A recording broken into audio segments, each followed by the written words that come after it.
Hey, welcome to the Art Condition Podcast, a weekly show that will discuss the business, community, and often undiscussed stress and mental health concerns of being a professional artist, or even a serious hobbyist.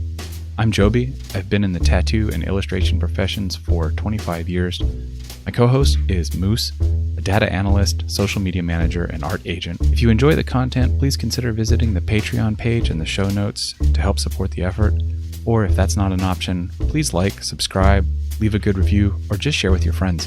And definitely go visit the links of our guests on this episode. Thanks for listening, and have a great day. This week, we are talking to Forrest Imel. Forrest is a powerhouse of creative energy. He has accomplished an incredible amount in a very short amount of time. And he talks with the eloquence and confidence of someone well beyond his years. We dive into the various passive income streams he has created, with a business model centered around creating artwork that can generate money continuously. We get into a lot of specific details, so it's definitely worth taking some notes. We also talk about his experience in freelance illustration and how that led to the studio he currently works at, and what things artists can do to find the real satisfaction in their careers if studio work is something that appeals to them. And lastly, we discuss the complexities and experiences he has had designing his own game, and what the plans are for the future of getting it made and getting people to buy it. Forrest is great with the story and always puts a smile on your face.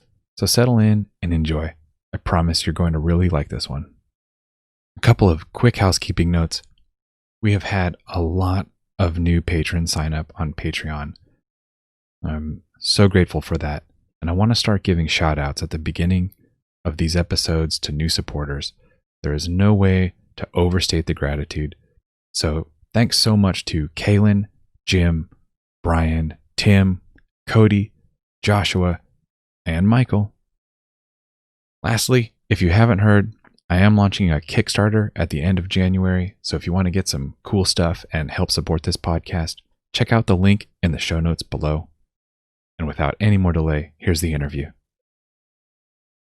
Forrest, will you please catch us up to date? Give us a little bit of your backstory and how you got into art and where you're at right now. How far back do I go? How long do I discuss the saga of it, I guess? 1.5 years. 1.5 years ago? Of age. Of age. Oh, starting at 1.5 years. Okay. Well, my consciousness didn't fully develop yet because my neocortex wasn't finished growing, I don't think. I don't know. No, I actually knew I wanted to be an artist since kindergarten, luckily. I really lucked out there. In that I was forced to get a book from the library when I was in kindergarten, and I hated reading. And so I grabbed a book that had the most pictures in it. And it was this cool book of poems about mythical monsters and creatures and stuff like that. And with every poem was this illustration that went with it. And so pretty much from that, in my 5-6-year-old brain or whatever, I was like, I want to do this somehow. Extend that to when I was drawing pretty much my whole life up to that point. By the time I got to 14, that's when I started taking it seriously and looking up, how to do this as a career, what it means to become a concept artist or an illustrator, and got my first anatomy book. Since then, from there, graduated high school, lived with my parents for, I think, 3 years as I just studied and worked at it every day, tried to get as much freelance as I could, get as good as I possibly could, until finally was able to get enough freelance to go full time in 2016. I think about halfway through 2016. And since then, my career has developed from small freelance gigs of $25, I think was how much I got paid for my first several gigs of doing creature concepts, and now I'm doing consistent work with clients like Riot and Blizzard and Magic and people like that. So before we get back into the, we have a whole lot we want to cover with you. We want to talk about what you're doing before, what you're doing now, what you are doing now, what you're going to be doing in the future. Those are the three things. Mm-hmm. But you mentioned doing illustrations for $25 or concept art for $25 a piece. At what point did you realize this is garbage and you should be paid more? A week later. 1 week after getting that first gig, I was like stressed and my hands were sweating, and I was like, I gotta ask for more money. I can't do this for this little. And so I sent an email and I was super apologetic because I just started working with the guy, and I was like, look, I can't do this for any less than $35. and the guy, of course, was like, whew, I don't know if I can do that. But yeah, sure. We'll make it work, I guess. And then, afterwards, I didn't get any freelance beyond that gig for like 4 months, maybe 5 months. And then from there, I think the next client paid me, I think $45 to $50 for the next thing. And like, it slowly climbed up from there, right? From there, it was like, okay, someone's offering me $75. Well, okay, that means someone out there thinks I'm worth this much. And then it was 100. And it was like, okay, now I've reached the 100 mark, and kind of would just consistently grow that way. Did your inclination to increase prices solely come from like your own intuition and interaction with clients, or did you get any feedback from peers where they were like, yo, dude? I mean, I became friends with my friend Brandon, who he was a full-time freelance artist when I started talking with him, and he'd been working for like Liquid Productions and stuff up in Portland, Oregon. And he had a bit better of an idea, of like, hey, like you can charge this much, like you can make this much off of things. And he would send me every now and then like a gig here and there of like, look, you can just do this icon for like $75 or whatever. And that's kind of when I started figuring out like, okay, I can make more money doing these other things. But the problem is that I feel like when you're in the realism market and doing like tabletop RPGs and D&D characters, now there seems to be this new rise in private commission D&D characters that I think a lot of people like can make a pretty decent living off of doing those. At the time, it didn't seem to be as strong. At least like I didn't get a lot of offers for stuff like that. And so like if your characters were at this weird in between where like enough of it looked off because it wasn't quite matching with like realism that you're shooting for, people generally, I don't think like wanted to hire you for that. Like there wasn't a great open market for like lower level artists even doing like private commissions. And most of the people that would hire me would be like really like early Kickstarters with low budgets that, they would just need a character at some point in this book that they're creating or something. So like it didn't matter necessarily if it was the best piece of art. It was just something to fill this spot. I don't even know if I answered your question in that. Yeah, no, definitely. I mean, it's one of those things where there's like a lot of moving pieces that will go into it, and that, but it's always interesting to me, like where people get their information from. Thus spake the Beastie Boys, and why one person gets stuck in this like low cost zone, and another person is able to break out of it. And I mean, So your goals initially what were they to? I'm going to throw it out there because I know you a little bit. Was it to work for Blizzard, or did you have some other top of the mountain? I had, ever since deciding when I was 14, like, okay, I'm going to try and go for this. I knew Magic the Gathering and Blizzard were like the two clients I really only cared about. I didn't care about anyone else too much. I kind of knew there were other clients that acted sort of like as these like social status stepping stones, so to speak, amongst other artists, so like, oh, you do Pathfinder and then D&D and then Magic or something like that, which isn't true, but like that in my head, that's kind of how I had structured it. But yeah, those were the only two I ever really cared about working with early on. All right, so we're going to start with your earlier career stuff. You were doing commissions, you were doing project work for indie projects, like for their Kickstarters and things.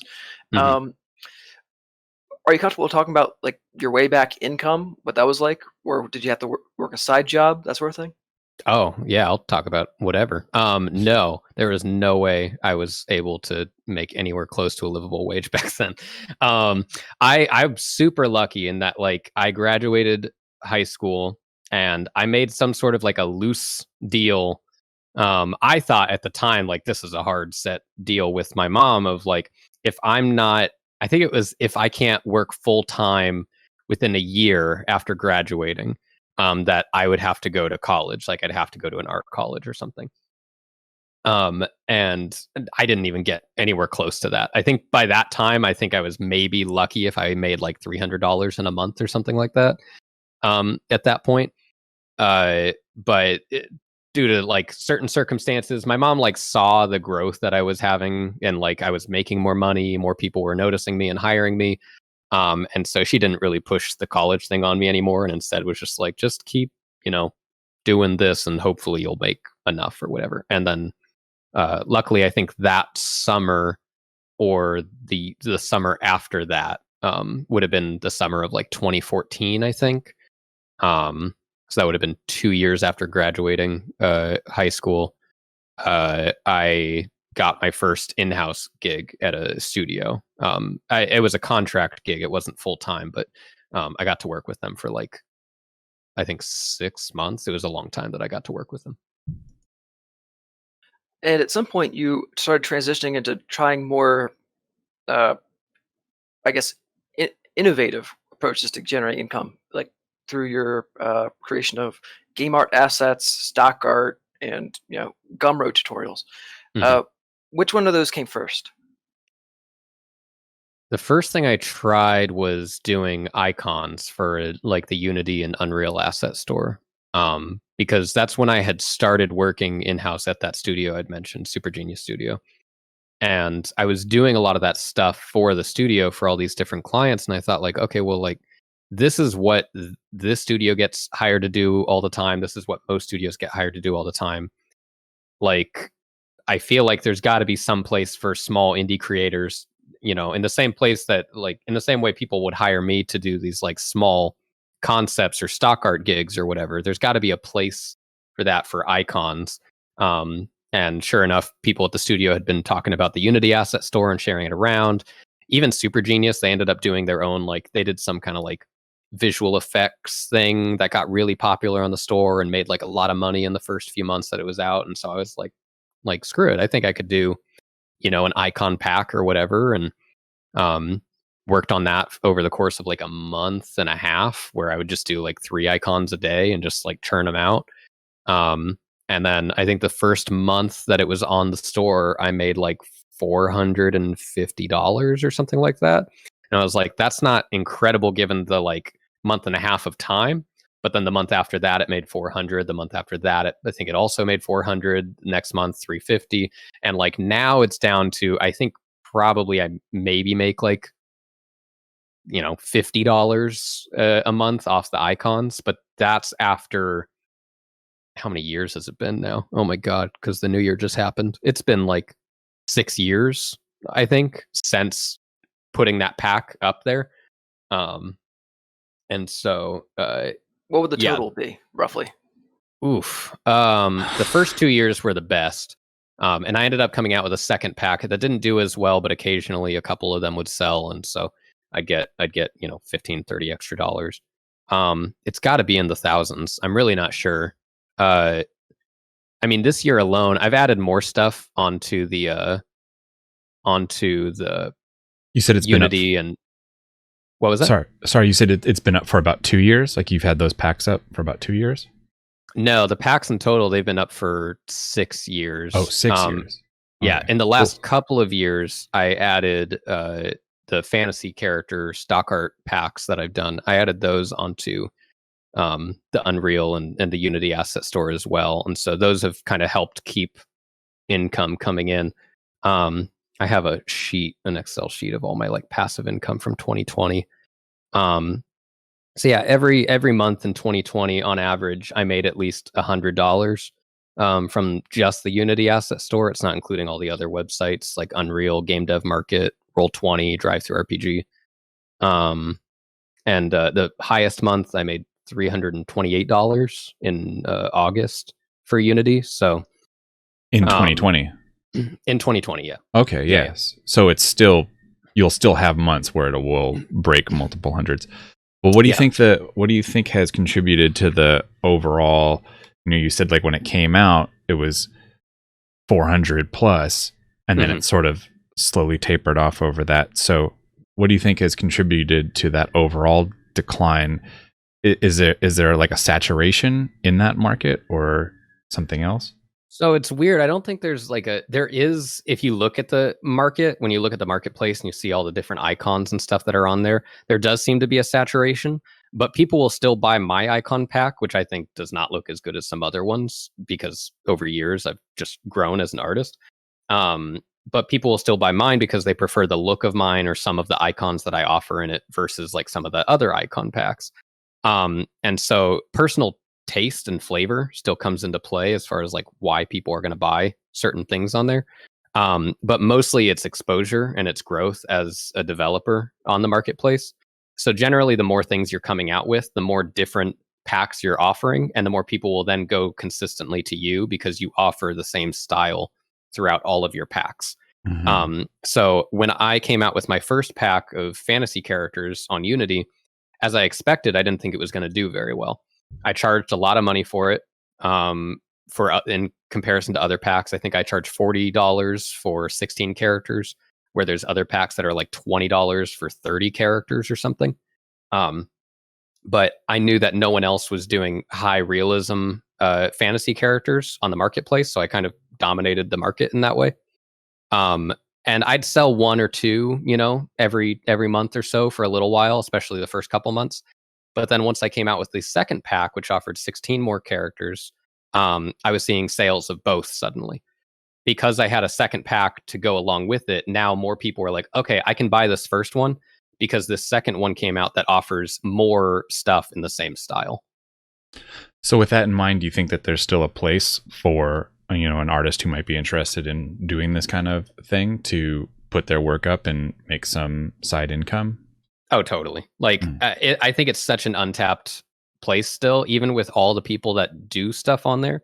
If you have like a decent idea, and you get really the one other thing that I should mention is like, especially in the Unity asset store, it makes a big difference if you make sure that like it's seen immediately, because they have this minimum bar thing of like, you need at least 3 5-star reviews before it's listed as a 5-star product.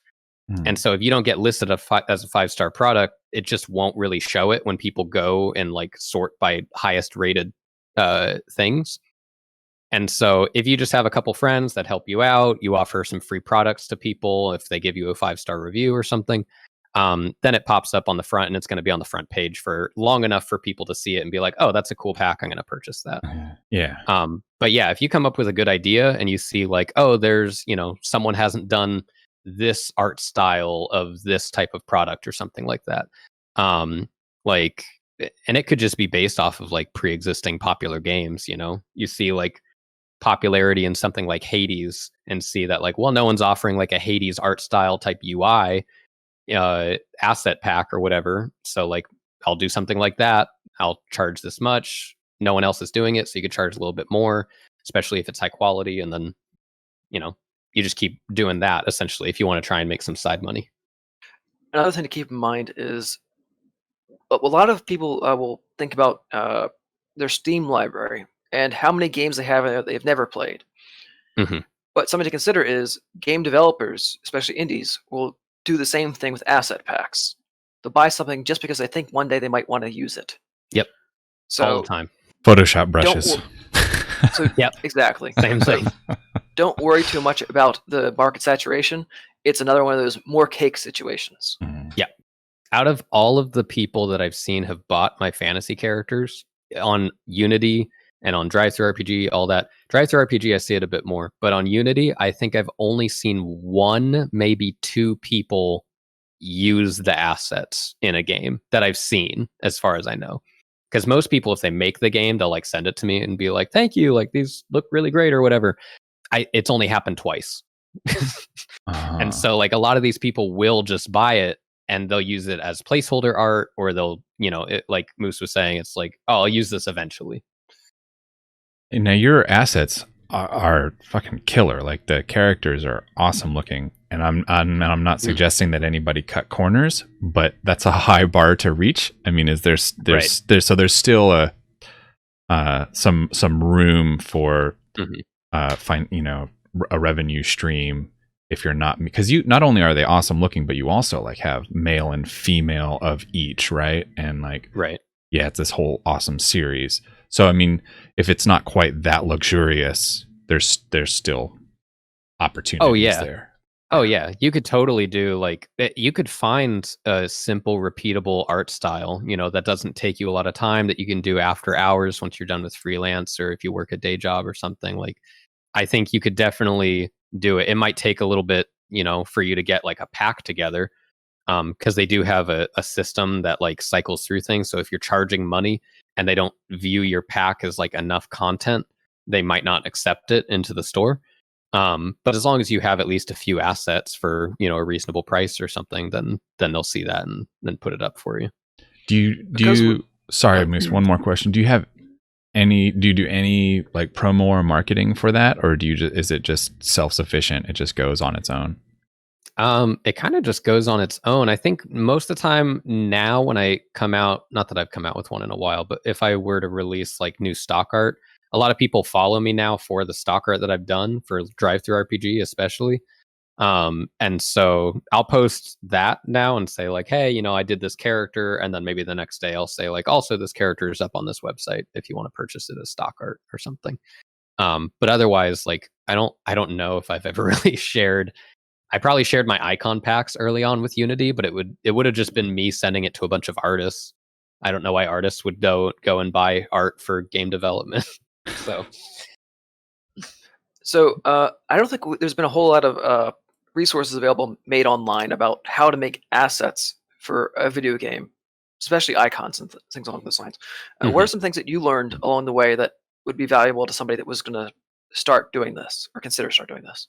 I mean, the simplest thing is just know what's I don't even know the terminology for it. It's not vertical slice. It's basically you do a 9 slice of UI panels.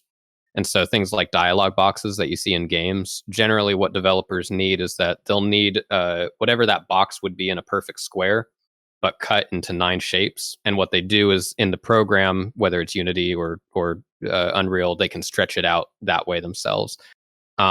So knowing small things about how to use Unity or how to use Unreal, or what some people might need, like it helps if you reach out to a developer and ask them like, what do they look for when doing these? Also knowing like the general size, everything works in multiples of, I think it's like 12 or 4 or something like that. And so you'll see most icon size, the average one is like, it's like 256 or something like that. You're talking pixels? Pixels, yeah, pixels.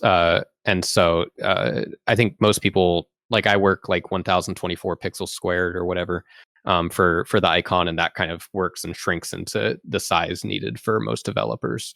I don't know why Unity works that way. It just does.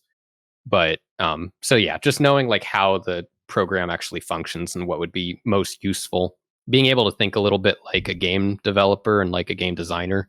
So thinking of things like, oh, if you hover over a button in a game, there needs to be some animation or some difference in that button to indicate that you're hovering.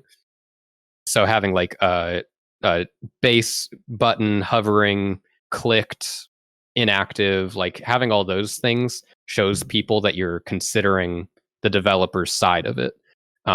And that they don't have to go through and then make, those adjustments themselves. Do you have that for each one of your icons that you have up? You have like a three stages for. Wow, you have a shit ton of icons. Oh, that's a lot, it was man. so annoying. I remember like the night before, my wife actually helped me. The night before, I was like, I'm so close to finishing this. I just want it done, and she saw how hard I was working on it. And I think I had to do some freelance, or I had to go and do something. I can't remember what it was.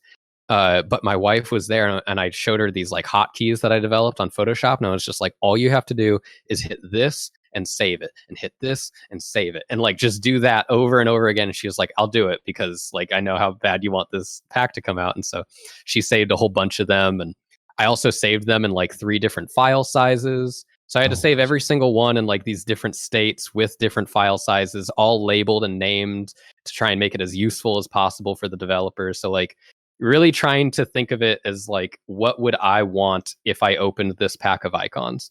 Like if someone's buying this, what exactly are they looking for? How do they want it organized? How would they want it to be used? And trying to help people that way.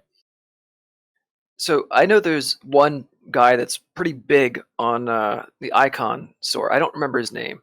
Rexard. That's the guy. Yeah. So he makes a ton of content, or he outsources out to make a lot of content for this. Is there anything people can learn from him or them? Yeah, I'm not sure. Apparently they're a studio now for as far as what they tell people. Yeah, I mean, it's funny. I came out with my spell icon pack, and then shortly afterwards, like the next month, they came out with one that, in my opinion, looked way better than mine. And I was like, oh, I'm fucked now. Like, I'm so screwed. And I stopped making icons because I was like, I kind of want to get back to working on Magic or something. And they kept doing it, and now they have like 30 plus icon packs on this thing. They like dominate this market. The thing that they're doing very, very well is having a wide variety of icons. They're all in a very consistent style. And then they branched out of icons and went and looked at, I think, what other mobile games have. Like looking at like the popular games at the time, right? So seeing something like Slay the Spire. When Slay the Spire came out, a lot of other games started developing as these like roguelike card games. And so, Moose is gone. Oh, it happens at least once every interview. His Discord bails him. No. But yeah, so like following like the games that are popular and knowing that whenever there's a popular game that comes out, a lot of developers are then trying to make that game, but either they make an exact copy or they make it with slight tweaks and they try and get it out on the mobile game store or something, or someone tries to make that game as like a student project or something that's in school. And so you know, for a while, I was seeing a lot of artists would come out with they came out with card layouts on the store, and so they'd have all these illustrated card layouts, and it would look very similar to, you know, your Hearthstone card layout or your Slay the Spire or something like that. And I don't know how popular those are, but it's just thinking about what developers are wanting, you know, in the moment. So another thing that you do a lot of is Gumroad tutorials. I'm wondering, is there a space or an interest for you to make a tutorial about creating these things? Because you were just talking about all the things that it helps to know about. I feel like you could teach people that. I always have to deal with inner turmoil and guilt over whether or not I want to charge people for certain information or not. Well, teach me first, then charge everybody else. I'll help you. I'll help you with your R&D for figuring that out. Oh, there we go. But I would love to do something like that. I've been asked to do like an icon tutorial. I've been asked to do like, I thought about just making some videos on YouTube talking about all this passive income stuff I'm talking about with you guys, because like I really do think it's stuff that goes under the radar. Like no one really considers, I mean, it's the closest thing that artists have to an OnlyFans, guys. Like, come on, like get people to sign up and buy your product. Well, and some of us actually have OnlyFans as well. So exactly, right. So have an OnlyFans and sell icons. Sounds like a good idea. But you do have other Gumroad tutorials up. Do you have, one question, do you have the tutorials anywhere else, and how they've been performing for you? Let me look at my numbers. I have the same tutorials on Gumroad, ArtStation, and CubeBrush. I don't think I have them anywhere else. I don't know anywhere else that would host them, because I don't think Skillshare works that way. OnlyFans. There we go. Gumroad, I think, is a landslide victory as far as how much I make off of that. The most I made on Gumroad in a month in 2020, I should say, was $947. And that was, I think, I think that's when I came out with my full tutorial series, if I'm not mistaken. But otherwise, the average for that is anywhere from 400 to 500 a month on Gumroad. QBrush, I don't really get anything from there. I might see like a sale here and there, which will be nice. And ArtStation, on average, I'd say probably about like 100, sometimes 200. That one fluctuates a little bit more, I think. But Gumroad does a really good job of actually advertising it out to people that might be interested in what I do. So, was there one tutorial that's been performing better than the other ones, or is the pack as of the group of them doing the best? The pack is definitely doing the best. Yeah, most people just buy the entire series of my beginner's guide series, and that seems to be the one that does the best. I still get a lot of people that they'll buy like the first episode I have available, and I think they probably do that as like a test to see if they like it, if they want to keep buying the rest. But in total, my sales is like I've had 294 sales of the full series, and the second to that is the first episode, or episode 2, where I talk about anatomy, and that's 161 sales. So it's outperforming by 130 sales, and it came out like months and months later. If you had to estimate how many hours you put into working on them, and compare that to the total amount you've made from it, what would the dollars per hour be approximately? Oh God, I don't know. I mean, literally hundreds of hours. It took so long to do those. Not only writing the scripts, but which, like, I think the longest script was like 27 pages or something like that. Wow. But then I decided, like, if I wanted it, I needed to have like visuals go. I didn't want to just have like a recording of me doing stuff, because I felt like that would have been just more annoying to sync. So instead I just did like small illustrated panels, or panels showing like what I was talking about.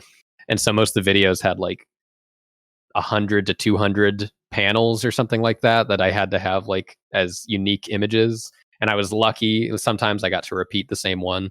But I really don't know how much it would have. I don't like to think about it. If it would have been worth it or not. I mean, so far, I'm looking at like the numbers I made from the full series. In total, I've made $5,880, just off of Gumroad sales. And so, like, even if it doesn't add up to, too much, I feel like that's got to be at least above minimum wage at this point, with the amount of hours that I invested into it. It's probably made up at this point, the time that I invested into it. And now anything beyond that is probably going to just be extra. And how long have they been up? God, that's a good question. I'm not entirely sure how long they've been up. I think I put the full series up last year, if I'm not mistaken. Mm-hmm. Let me see here. And just like, while you're looking at it, I think it's worth noting that, like, I struggle with this myself, the daunting task of all of the work, taking on all of the work feels like a lot when you're, on the beginning side of it. And then it's like, oh God, you want to do all that work and it's not going to pay that much. But then in the long term, that's like kind of the thing that everybody has to keep in mind, is that there's a long term to it, and it's going to keep returning dividends for you. So yes, like 100 hours working on something, that sounds like a lot, but then how long is it going to be in play sending you return? And I never thought that it would add up to this much, for sure. I did this, and by the way, I saw it. I finished the series on, it looks like December 3rd, possibly like January 12th is when I modified this file. So I think that's probably, and that was of 2019. Yeah, it's been about a year. I did it because I had told people for, I think, 2 years at that point that I thought about doing it. and doing like my own version of like a tutorial or a fundamentals series, because I hadn't seen anyone that had done like a really like consistent one that broke everything down and had a whole series that like ties into itself. I'd seen like a couple on YouTube, but I didn't like some of the ways that things were being talked about or taught and stuff. And so I did it because people kept reminding me that I said it. And so I was like, if I want this guilt off my shoulders, I need to just come out with this series, I guess, because I promised so many people that I'd work on it. And sure enough, it felt great finishing it, but yeah, it was a lot. But you're also a bit more of a perfectionist with this content than most people that release tutorials, where you were putting a whole lot more effort into the pre-processing of the tutorial than like a lot of people would just like do flow of conscious and then edit it afterwards. I'm talking about like FCD, or for example. I knew that I was going to charge people money, so I really wanted to make sure that I didn't sound like an idiot. And I wanted to make sure that everything I was going to say was hopefully that someone couldn't interpret it as an absolute truth. Like I tried to do my best, especially in the first episode that I tell everyone to go and watch on YouTube before buying the series, that like everything I talk about in the series is how to improve fundamentals, but it's not necessarily saying like if you want a solid career in art, or if you want to be like a quote unquote better artist, that like you need to perfect all of these things.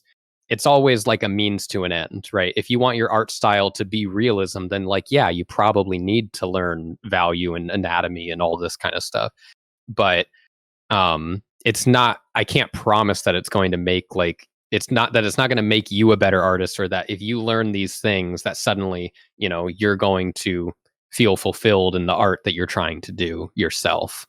And so I wanted to make sure that the script that I was writing had all that. There was huge chunks that I wrote and then just cut, because I was like, I'm talking out of my ass in this whole section. And it's not like a consistent truth, or it's a bias or something that I've drawn. And I had to just cut it and like kind of rethink, what do I really think a beginner needs to know, or what do I really think about this subject matter, and how should it be taught? So, but that being said, I don't feel like I'm a perfectionist about it. I wanted to make sure that like the beginning was all laid out and stuff, but then when I started churning out those images, I was just like, fucking get this shit out of here. Like, gotta. Well, that in itself, though, is a bit of a perfectionist streak, because I mean, you wrote yourself a script and then you wrote yourself a storyboard. Right, I guess. I suppose. That's next level, dude. Yeah, it's not off the cuff.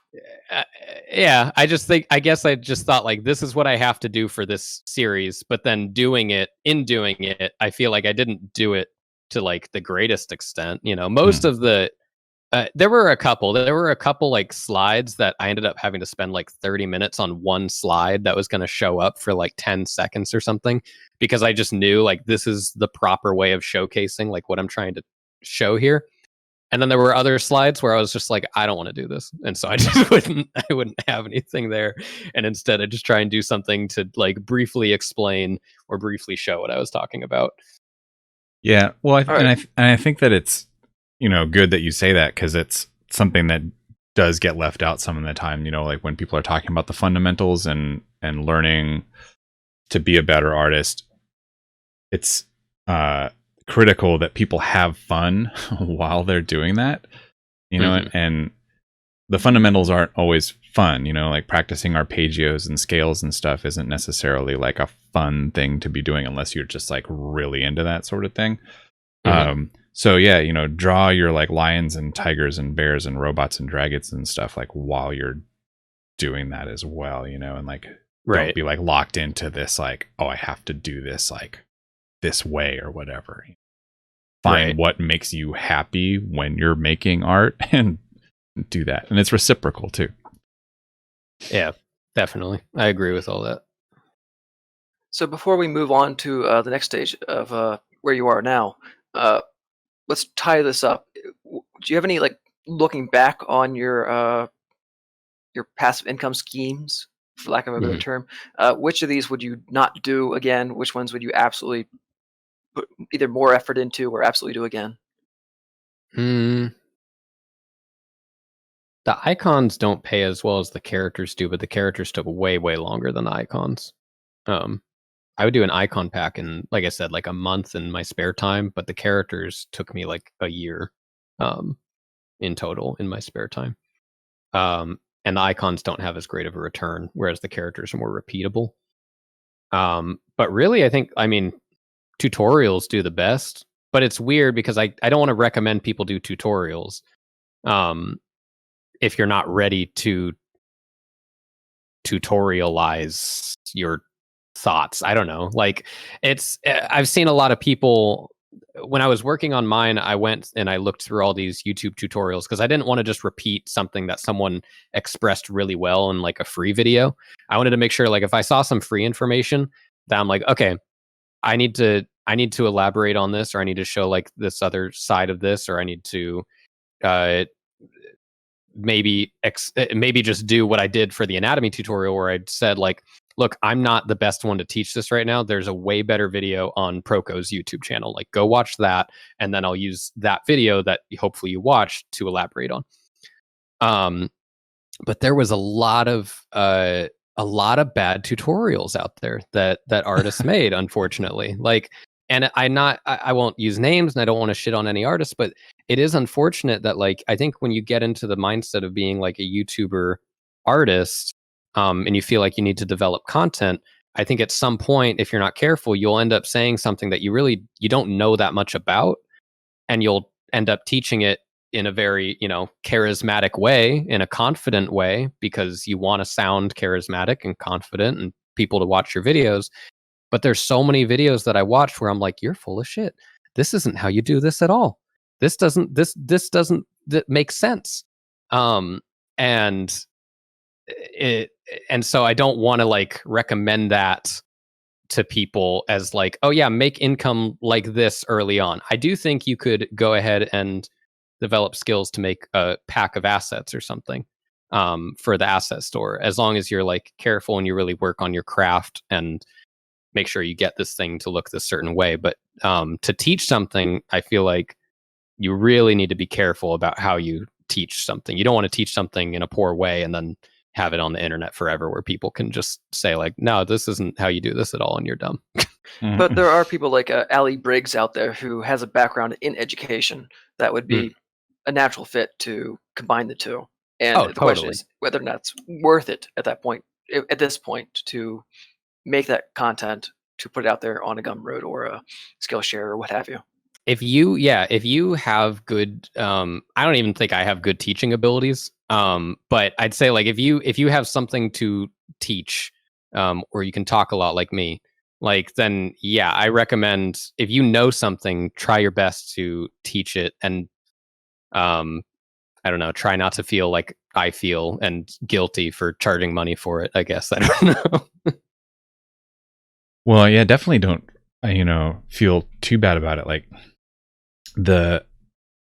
I hear often, well, what do I have to offer, or whatever, but there's never enough ways to hear the same thing. Well, maybe that's not entirely true, but it can often take multiple times of hearing the same thing before it finally sinks in. Like the fifth time that you hear it from somebody, or the fifth person that you hear it from is the one that makes it click for you. Like whether it's the way that they described it, or it just took that many times, or whatever, like there's always like a new slightly new spin that you can put into it. And also the way that you teach might appeal to a whole different range of people than the way that like somebody else has taught it before.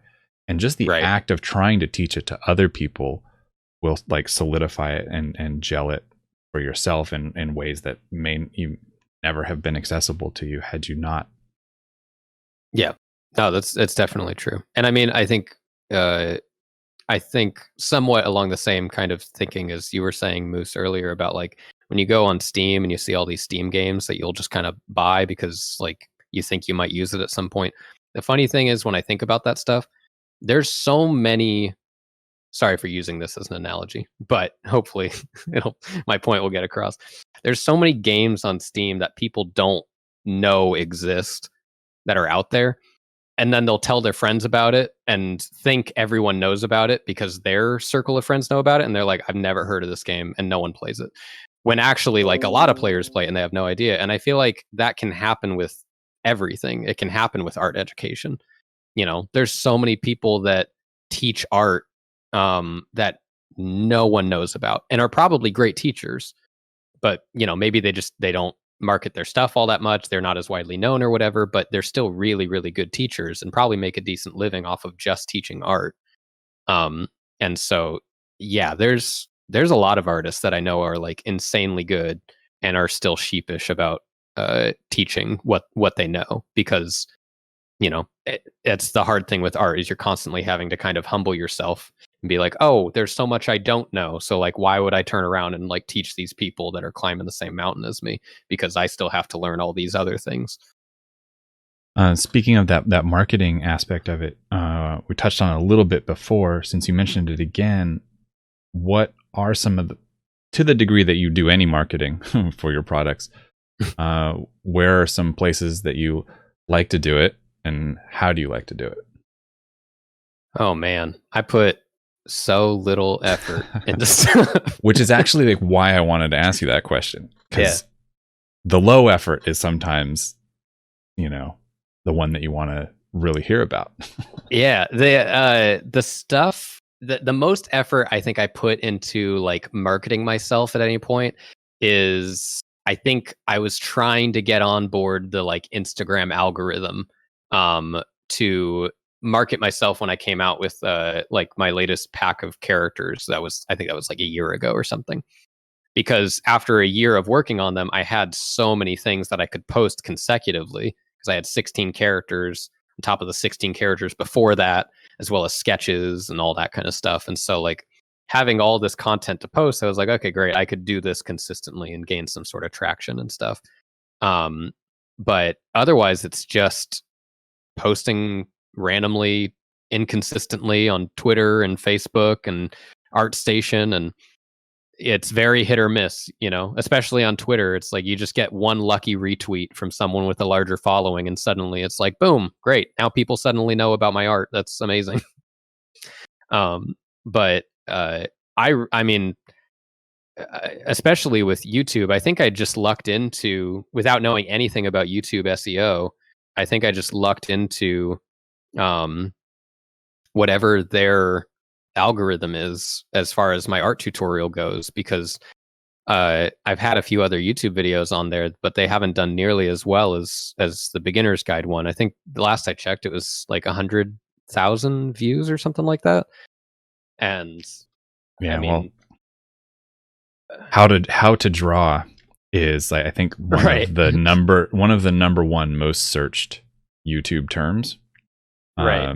So that makes sense. If you're making beginner tutorials based on that kind of thing, it's setting you up in the right place. It's always crazy to me, like how much effort someone will put into making a product, and then how little effort they'll spend actually telling people about it. Mm-hmm. I mean, I'm one of those people. I think every now and then, probably like once every few months, I might have one post. And it's just because like I end up looking back at my numbers and I'm like, holy shit, why do people still buy my stuff? This is insane. And so I'm just very thankful. And so I'll tell people, like, thank you so much for doing this. And I think a lot of people then are like, oh, I had no idea that you had this whole tutorial series and I've been following you for like a year or something like that. And that's how I know I don't market it a lot. I'm not great at doing that, is people that follow my work consistently don't know that I have, other things that they could purchase to support me or to learn like how I think and feel about art. What like, if there's a pie chart, what percentage is lack of interest, lack of motivation, and then just like lack of confidence that it would do anything beneficial anyway? I tend to be very self-deprecating. And so I feel like I just worry that I come across as too needy if I end up marketing my stuff out to people in a way, right? Like I'm Curse of the so artist. worried. Yeah, like it's so dumb because I don't even know. Like the worst case scenario is what? Like I would tweet something and some random person on Twitter would be like, "You douche, quit posting about your stuff," and I'll go, "All right," like thank you. Like it's not even that bad of consequences, but it's just something that I guess I concern myself with that, and I think I usually keep a momentum going on like all these different projects that I like to kind of keep messing around with, and so it's easy for me to forget about all these things that I've worked on in the past that are still like up and running and consistently, you know, making money or consistently having people that like want to see more of it, people that want more tutorials or more stock art or whatever. And I'm like, I'm working on something totally different. I'm sorry. Like, I don't know. And now for something completely different. No. We're going to move on to what you are doing now. Not what you're intending to do in the future, but what you're doing now with Wild Blue. Ah. But immediately prior to that, what was your career right before you started working with Wild Blue? Like what kind of I don't know, day rate or how much money you were making per year or whatever you're comfortable saying? Like what work were you doing? I think that year I ended up making about 86,000 for I think that's about what I made.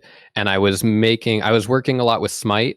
They were at the time paying me about 2,000 per illustration. And on average I'd get to do one, maybe two of those a month, if I was lucky. And then I was consistently working with the team working on the game Pantheon. It's an indie MMO in development. And we had this weird deal where basically like I do what I can do for them in a month and they'll pay me $2,000 a month. And I think it was sort of like, as long as I do this minimum of like design two creatures or two like of this race for them or whatever, then we're good, and do orthographics and stuff for it. So Smite, Pantheon, and then whoever I could pick up as a third client. And so usually it was around that time, it was like doing a magic card or two, or doing random illustration for some client here or there or whatever. So my average was like around 6,000 a month, I think, at the time.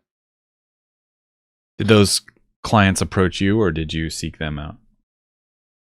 Smite, luckily I had worked with, at that point, it was 2.5 years that I worked with them before I ended up stopping so that I could work full time with Wild Blue. I approached Smite with the help of my friend Andy Tim, who's a really good artist. He works in-house at High Res. And I had met him years earlier before working there. And we just periodically kept in touch and, would ask how things are going with each other. And it was when I was still living with my parents that I mentioned, like, look, I'm trying to move out and like, I feel like I can't. And like, I feel like I'm good enough to work for these clients, but I can't seem to get any of them. And he had kind of thrown my name out there, and I did sort of this unofficial art test. Like the art director at the time was like, I don't think he's good enough. And then I was like, I'll show you. And so then I did like some fan art of some of their like top characters and posted it on their Reddit. And the Reddit score got like high or whatever. And I was telling everyone like, I'm trying to work for these people. And like right after that, I think then my friend showed the art director again, and he was like, all right, fine, he can work with us, but only when we have like a slot available next. And a slot didn't open up for like 8 months, but after that I got offered to start working with them, and that lasted 2.5 years. And they started me off at 800 in illustration, but they were an amazing client as far as like, I really do think that they kind of respected artists and the time and the money invested, and that like every 6 months or so they would always kind of have this like pay bump. And so it went from like 800 to 1,200 to 1,600 to 2,000. And if I were to guess, they probably pay even more now. And so they were a really good client to work with for a long time. But out of all of them, they were the only clients that I had to go to. I think I did apply for Magic as well. I just sent like a submission thing in for them. And that was a whole process too, trying to get their attention and trying to be like, look at me, I want to do cards. So But you were juggling 3 clients. About how many hours per week were you working? I don't know. It wasn't horrible. It was just inconsistent. So like some days I felt like I had to work 8 hours. Some days I was only working 4 on client work, and it kind of depended on, I guess, like what stage of project I was on at the time. And like a lot of the times with freelance, especially, it felt like I had the 2 consistent clients and then the third client that I had to keep going. But then I had to make sure that whatever was coming the next month was going to be covered. So I kind of had to have this like overlap period where I had to bring on a 4th client as I'm wrapping up my 3rd client. And so then once my 3rd client's done, then my time opens up where my 4th client kind of becomes that 3rd inconsistent income that I'm bringing in. And so yeah, it wasn't terrible. Before that, like beginning of full-time freelance, yeah, I was working like 12-hour days, literally 14-hour days, and it was horrible. But once I got bigger paying clients, then suddenly it was like, okay, I get paid twice as much for an illustration that takes me like slightly longer, but not double the time. So that opens up some of my time some more, and enough of those growth periods, enough of those changes and clients being brought on, and it kind of opened my time up where I could actually relax a little bit and not feel like I have to work all the time. At what point did you fulfill your promise to your mom of actually working full time and being able to be self-sufficient? 20 halfway through 2016 is when I finally went full time and got to move out. And it happened like instantly. Like it happened like I'd been working 3 years to get to that point, and then suddenly it was like just like that. And we were off, me and my now wife, but she was my girlfriend at the time. We moved out in like, I think we signed the papers for the apartment, and we were supposed to move out 3 months from them. And I was like, okay, great. Now I can save up all this money from the freelance I'm getting. And then the apartment called and they were like, actually, you can move in 2 months sooner or something like that. It was something crazy because the person left. And so suddenly I was like, all right, we're moving in and we have no savings. This is totally fine for a freelancer. There's nothing to worry about. What kind of clients were those early on ones that just the one tick up from not being able to do it yourself? I just started working with Pathfinder the month before that. Really? And Pathfinder? yeah, which still didn't pay great. But the first assignment I did with them, I think, went really well because then they trusted me with doing a much bigger assignment and gave me a lot more. And it was Pathfinder, and then I was doing some like small commission work here and there, whatever I could get, really, just before moving out, because I knew at that point it was going to happen. But there was this huge panic mode where like I saw this gap like 2 weeks away where I was just like, okay, I don't know if I'm going to be able to fill this time, and we won't be able to, pay our rent or whatever. And luckily, I knew enough artists that I could ask some friends and be like, do you know anyone? And they're like, yeah, totally. Here, just like, I'll send your name over to these people and they'll be able to bring you on for something. So where did you get these connections? Most of the time it was just people I reached out to online. My friend Brandon that I mentioned earlier, I talked to him when I was like 17, and I just saw it randomly on Facebook. We had mutual friends, and I saw that it said he was a freelance artist, and I was like, I had no idea there were artists in my area. This is crazy. And so just spontaneously like messaged him and was like, I want to be an artist too. And sure enough, he was like, cool, great, like that's nice. And we just kept talking, and he helped me out. And he's how I got to work at Super Genius. He introduced me to Liquid Productions, which they were the client that saved my ass when I was really running low on money. And so yeah, it's just people I reached out to online. Met a couple people at a workshop back in 2013, I think, but most of it's just been online connections. So that's the moral of the story. Reach out to people, right? And don't be afraid of know. looking stupid. Can we talk a little bit about Wild Blue? Moose mentioned it briefly leading into this section, but I would like to know a little bit more about it, and I think other people might be curious too about its setup, because it's not a studio in the traditional sense. They actually help you find work, but it's not like an agent. How does it work? Can you break that down? So I think it's more traditional than I think people think that it is. I mean, the not traditional part is that we're a cooperative, and so that gets into like the business structure of the studio. So we're all technically worker owners.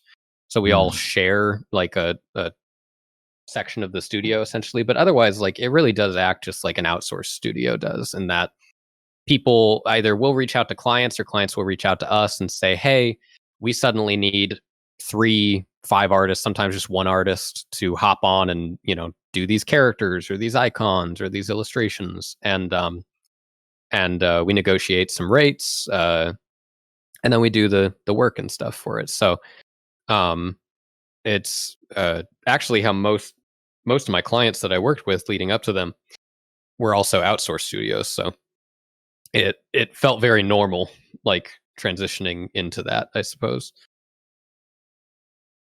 But they How did find. you? Go ahead, Moose. No, go ahead. I was gonna say, how did you get into Wild Blue? Like, how'd that story go? Yeah, it was kind of around the time I was still doing work for Magic and Smite and stuff, and kind of juggling those clients. And I'm part of a Magic artist Discord that I was invited to, where it's just a bunch of Magic artists, and we share work in progress shots of Magic cards and stuff like that. And Mitch Malloy, he's one of the guys that runs the studio. He asked if anyone wanted to do some like client work.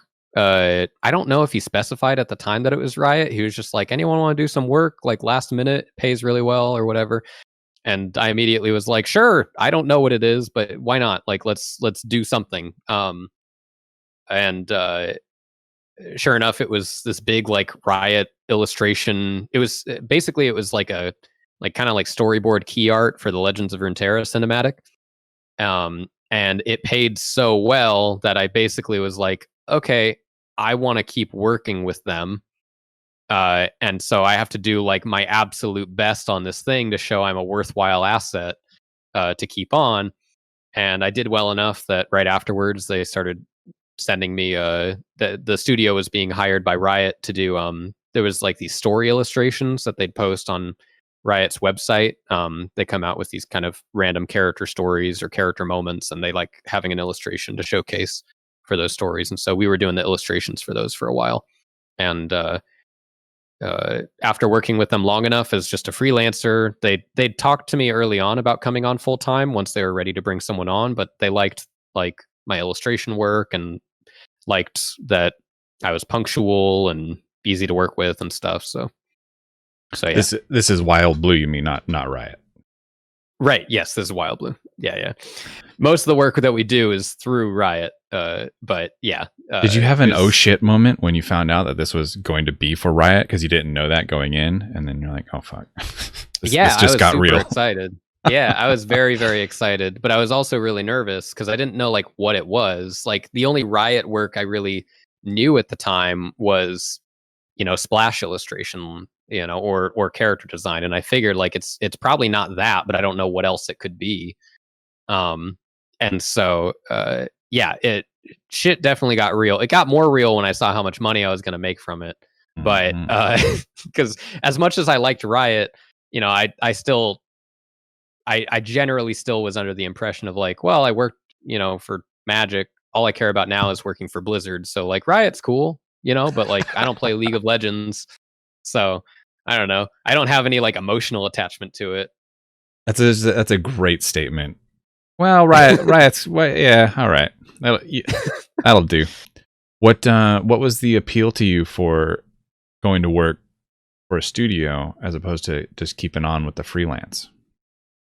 Right. So I was it actually connects to the fact I was offered well, I guess I wasn't offered, but I attempted to get a position in-house with Blizzard on the Hearthstone team, and it kind of fell through and it didn't end up happening, but I was still freelancing with Wildblue at the time. And I had told them, I had mentioned like, oh yeah, I was up for this position and it didn't work out, and um, ended up kind of talking to Mitch, the guy that helped run the studio, and um, he had, I think at that point he had mentioned me coming on at some point, uh, but I kind of just had to get myself in the mindset of like, beyond working for Blizzard, which being flown down there and considered for a position, I figured like that's pretty close to working for them. So sure. Um, and working for Magic, I knew ultimately like everything else is financial, right? If I work for someone, there's very little clients now that I see and I'm like, oh, I need to work with them. Like I need to do some portfolio pieces to try and attract this client because I've always wanted to work for them. That feeling's like dissipated for me since getting to work with those clients, and so I just needed a system that could better fit what I was looking for my personal projects. And Freelance wasn't that system at the time, at least. Can you because clarify that a little? What do you mean by that? So Freelance, it's like I was saying, is that whenever I was freelancing, and most freelancers I know, they always kind of have to have that buffer, that like overlap of jobs. Mm-hmm. And so it's that amount of time, and then the inconsistency as far as income goes, as far as time worked. You don't have quite as good of protections because you don't have a producer that's able to negotiate and push back on a client and stuff and get away with that. And you have to handle all client communications. And so for me, I was like, okay, if I can get handed consistent work and I know like, okay, I'm going to make this much per month and the work is going to come to me, then I can kind of take a step back, know like this is my working hours. And now these are going to be the hours that I work on personal projects or whatever. So just trying to have a better disconnect between that so that I wasn't going crazy being like, oh my God, I haven't worked on a personal project in a week, or 2 weeks, and it's driving me nuts. Like, that feeling just ate away at me for a long time. So I had to find some sort of a better system to handle that. Got it. Okay. What's the comparison in income now? Do you feel like it's keeping you as comfortable as freelancing? So it's weird. I believe if I freelance now, I would make more as a freelancer, technically. But the consistency is still the issue. So with Wildblue, I think my minimum is 6,000, and if I work over hours, I end up making anywhere beyond 6,000 in a month. And that's working 6-hour days, 5 days a week. But with freelance, it's like I did like a League splash art a couple months back, and that paid me like $5,000 or something for one illustration. And like it's an illustration that requires a lot of hours, but I feel like if I did that illustration plus a couple things on the side, well, that's technically more than 6,000 a month. Anywhere from 7 to 9,000, somewhere in that range. But the difference is that now with the current structure of Wildblue that we're integrating this year is we're starting to now have paid vacation time, paid time off. We're getting health insurance or slight health coverage. And so now things are actually starting to feel a little bit more like a real studio and having actual benefits. And so like, I just took the last week and a half off, I think. And it was all paid for by the studio and stuff. And so like having stuff like that, it's kind of, you weigh, the benefits and drawbacks, right? I can still take on some freelance if I want to spend my spare time doing that after work hours, if I need to make a little extra money because we want to save to go on a trip or something like that. But otherwise they keep us fed, they keep everything going and fine. as long as I keep up the consistency of the work with them. So, at what level would somebody be considered able to join you guys? What skill sets are you guys looking for? That's a good question. It kind of differs. It helps to be a little bit of a generalist. Otherwise, we can only use you for very certain things. So there's artists that we've hired that, oh, excuse me, we would only ever hire probably for illustration work, and it's just because they don't show as promising of concept skills, or they just don't show concepting skills in their portfolio at all. But most of the time, the entry level artists that we're considering, we're actually looking for artists that handle game assets more. So icons, UI design, just stuff like that. Because that is, I'd say, like lowest entry level bar to try and consider and get into. And it's also what most of the higher up artists have some experience in doing. So we're able to help kind of mentor those artists and build them up from there. But yeah, it's we just started this new program. I don't know if it's official or if we're starting it in the next year, but it's basically like an apprenticeship type program, in that, like, if there's an artist that we feel like is really promising and we have an extra influx of work that we're able to kind of hand them off or have them like work on, then we'll be able to train them up over a 6-month period. We will pay them very good wages, but it's basically a paid mentorship, but only because we are investing in the promise of like what you could become as an artist. But yeah, I think it's mainly just a lot of self growth and development in your portfolio too. If we see like a lot of quick growth in your portfolio, it shows like, oh, okay, you're learning a lot of this stuff quickly, you're picking up on fundamentals really well, and you're wanting to, do some of the high end work that we do, like illustrations for Riot or something. So a lot of places right now aren't even hiring because of COVID, but remote work is something that artists can do, and especially with game asset stuff, where games are still strongly in development because that's what's getting people through the pandemic. That sales are still sky high for digital stuff. So is Wild Blues and other game companies still hiring, or is this all on a freeze for you guys too? I can't speak for other game companies. I don't know quite as much. But for Wild Blue, it's fine. We had a bit of a lull in the first month of COVID because a lot of studios had to figure out how to transition, right? They had to bring all their full-time in-house employees, have them be home, and then find out like, how are we still supposed to work on these games while being separate? And so once they kind of got this quick system figured out and they adapted, that was about a month, maybe 2 months or so of transition period. And then things were pretty much back to normal. Yeah, we haven't really seen much of a lull beyond that. And if anything, like, we've grown as far as the work that we've been getting. We got a lot of work in the last like 3 months where it was just nonstop, like, coming at us. It helps that end of the year, there's usually a bit of a rush. A lot of clients want to send out as much work at the end of the year as possible. I think for tax purposes, but yeah, so it hasn't been too bad. So we have a question here about if working at Wild Blue was different from what you expected, but you mentioned earlier that you had been doing work for outsourcing studios previously, so probably wouldn't be.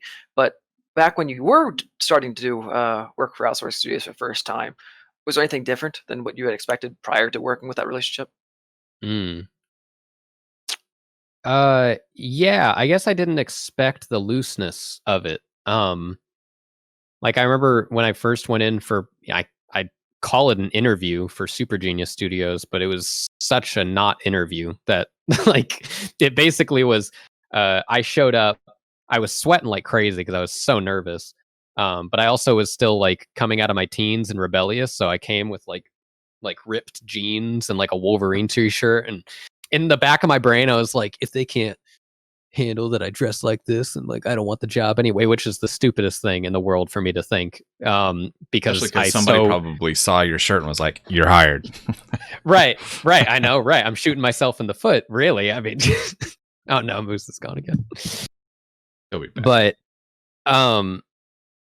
But yeah, I mean the interview, if I could call it that, was they took me out for coffee and looked at my portfolio on their phones or something like that. I made some joke about tripping a kid at a laser tag place that they laughed at, and I was like, okay, great, I'm in. Like, and after that, like working at the studio and stuff, like it was so weird, some of the conversations I'd hear, and it's not what I considered at all as far as like a job goes. And part of me felt guilty almost because like I had friends that had like real jobs, and I never really had a a real life, real human being job before. And I went from not having one to going to this place, and they're talking to me about like, we got free ice cream in the freezer, we try to keep it stocked, you can do that, you can take your an hour long break or whatever, that's fine. If you want to take a bit longer, just let us know. And like the greatest thing is, I think I heard one of our producers at some point talking to someone new that was coming into the studio, and he was just like, we want you to work 8 hours, but really, if you get 6 hours of work done, like that's all we're really looking for here. And I was just like, the fuck? Like, I didn't know this. And so it was different as far as like the looseness of everything goes, and like the things that we could talk about and joke around about and stuff. It helped we didn't have an HR department at the time, but because if we did, we would not have gotten away with some of the conversations that we had. But it was great. It was a very enjoyable experience. So right now, are you guys still working like 6-hour days or less? For the last like, I think probably 2 months is when this started. I've been working most days at 8 to 9 hours, which has been killing me. And some of the other artists also have been working really long hours, especially when it gets near the end of a deadline. There was long days that a lot of the team like kind of had to work on the same image together or something like that to get it across the finish line. But the idea is hopefully with the new year, there's kind of a clean slate coming in. And so hopefully we won't be trying to, tread water the whole time and feel like we're sinking or drowning. But yeah, the goal is to keep it consistent at 6 hours a day. So the game industry is kind of notorious for having crunch periods. Does that overflow into you guys at all, or are you guys protected from that with your contract relationship? So I don't have a lot of in-house experience, and I'm not sure exactly. I can't speak for like how crunch develops in that environment.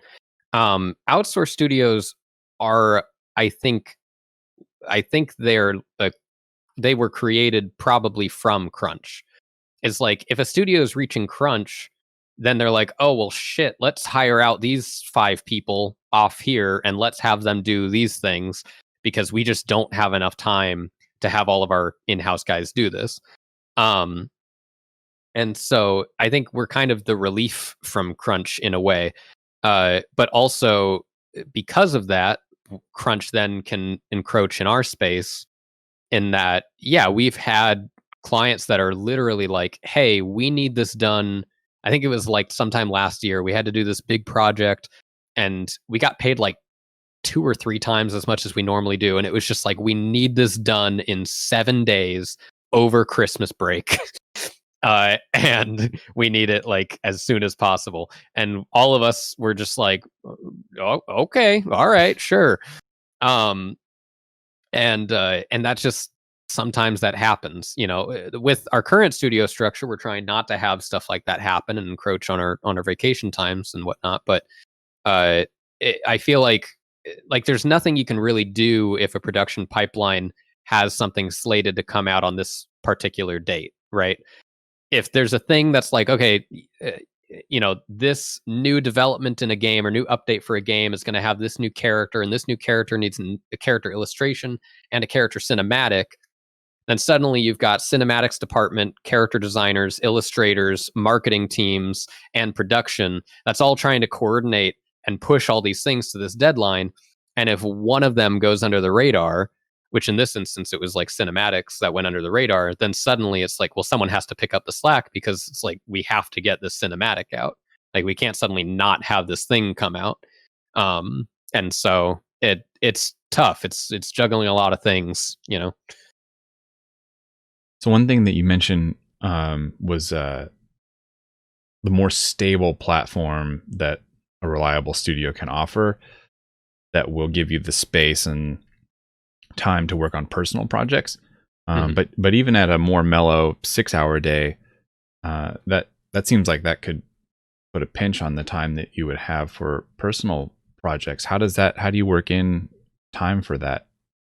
I work very fast. That's that's my goal. Is if I work as quickly as possible, then hopefully I can kind of get through my hours, get through the stuff that needs to get done, and then fit in stuff for my own time. It's also the trade-off of not being freelance, is that when you're freelance, you can decide and make the decision for yourself of like, okay, I'm not going to do client work this day. I'll make up for it tomorrow, but today I'm only going to work on personal project stuff. And you don't quite have that flexibility and that freedom when you're in the more structured stage of it all.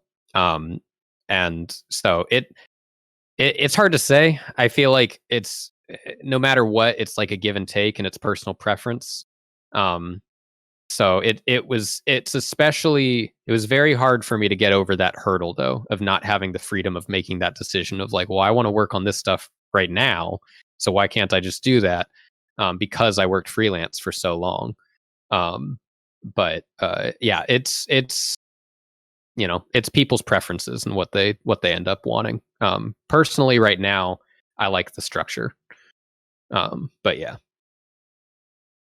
Is there anything else that you would like to wrap up this with, like things that you would like to say about working in the studio, or think people should know about working in the studio? Yeah, I mean, I just feel like the stuff that it gets mentioned a fair amount of times, but I don't know who hasn't heard it yet. It's just that it's not ever the biggest stuff that you see. Most people think of studio work as like, oh, Riot is splash illustrations and Magic is Magic card illustrations, and or it's the characters that are designed and stuff. And no one just looks at like a game when they open it up and think to themselves, like, literally every single thing on this opening menu had to be created by an artist. Like everything from the font, sure, the UI layout, the buttons themselves, every icon, like everything had to be created by somebody. And that's a very legitimate job that pays very well, that not a lot of people really shoot for. And most of the time, you can go from there upwards in a studio and shoot for that higher up work, like illustration or concept art, if you're interested in that. But most people, especially like illustrators I see now, when I was coming up, most illustrators I feel like were always shooting for Magic cards, and now I see illustrators shooting for Smite or League of Legends illustrations and stuff, and that seems to be like the big thing a lot of people want to do. But they're missing all of this other potential that's behind there. It's not like they can't still work on those things, and eventually get those jobs, but you're missing all these other opportunities if you've got tunnel vision on this one goal in mind. Yeah. And so that's all. That's something that comes up a lot on this show, actually, is that like it's cool to like want to reach that peak, but you might miss a lot of other kind of like smaller sub peaks along the way that can be just as rewarding, And one of the things in chat, Allie was asking about the comment that you made with kind of having to come to terms with not having the freedom that freelance offers. So just like, well, I'm going to work on my thing now and I'll make up for my freelance stuff tomorrow. And you kind of had to get over that. Was there anything specific that you had to do to kind of train yourself to get over that? It's just about having like a better routine for myself and adjusting that. Freelance, like I kind of had a routine, but it was loose, right? Like I kind of loosely could decide like, oh, I like to start work around this time. I'll do, And I would write a schedule for myself every morning or something, and it would just kind of be like, all right, I'll work for 1 hour on this client and 1 hour for this client, 2 hours for them, and then afterwards, I'll do 2 hours of my own personal stuff or whatever. And it's just trying to adapt to that and know, like, okay, if my morning meeting is at 10:30 for Wild Blue, well then if I start work at 9:30, I have an hour that I can do whatever I want before I then have obligations to join this meeting and participate in work stuff. Um, and so, and I don't mind the routine. I actually really like it when I can get into a consistent routine and like get these things going, but only if I can fit in the things that I want to do. Right. If I'm part of a routine, but I don't get any choice, I don't get any freedom to do something that I want, then it just feels awful. And like, I like, what am I even doing this for? But yeah, if I can make time for it, right, then it feels a little bit better. You're very efficient. Sometimes I feel like it takes me an hour just to like sit down, get Photoshop open, get the file open, like get everything ready. And by that time, it would be time for the meeting. Yeah, I try to be. I guess I have a very like structured process, but also I'd like starting. I try to start my days, especially if I'm working on like an illustration or character concept. Like I try to do studies, so I'll do like anatomy studies that kind of are related somewhat to what I'm going to be working on that day. And it's a 30-minute investment, so it's me not technically working, but that 30-minute investment ends up making the work throughout the day a lot easier to do, because I don't feel like I'm like fumbling around and like trying to remember again what it's like to draw, even though it was just what I was doing the other day. And instead it feels like I'm kind of sharp and I'm on it and still able to do what I want to do.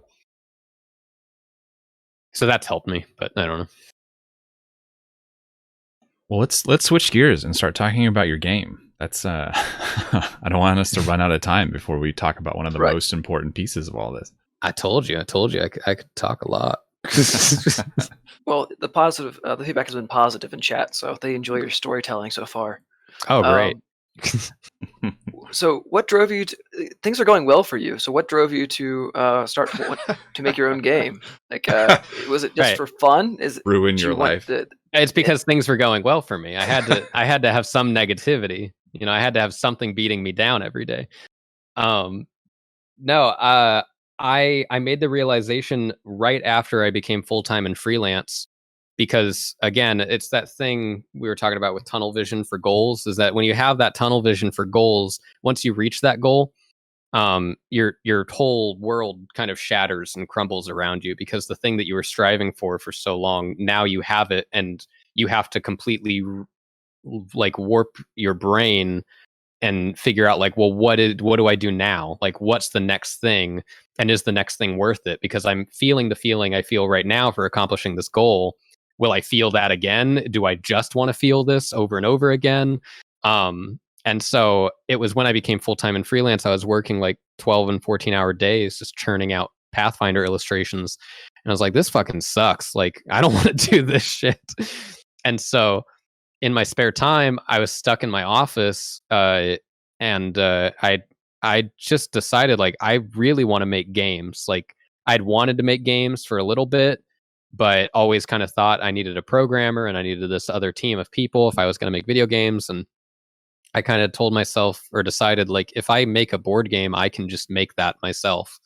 And so basically since then, I've kind of, as a hobby, just started designing board games and stuff. But this last year, almost exactly a year ago, I started developing the game I'm developing now, which is the closest I've gotten to a final release. And as far as things are looking right now, we'll hopefully have a Kickstarter launch this year is the goal.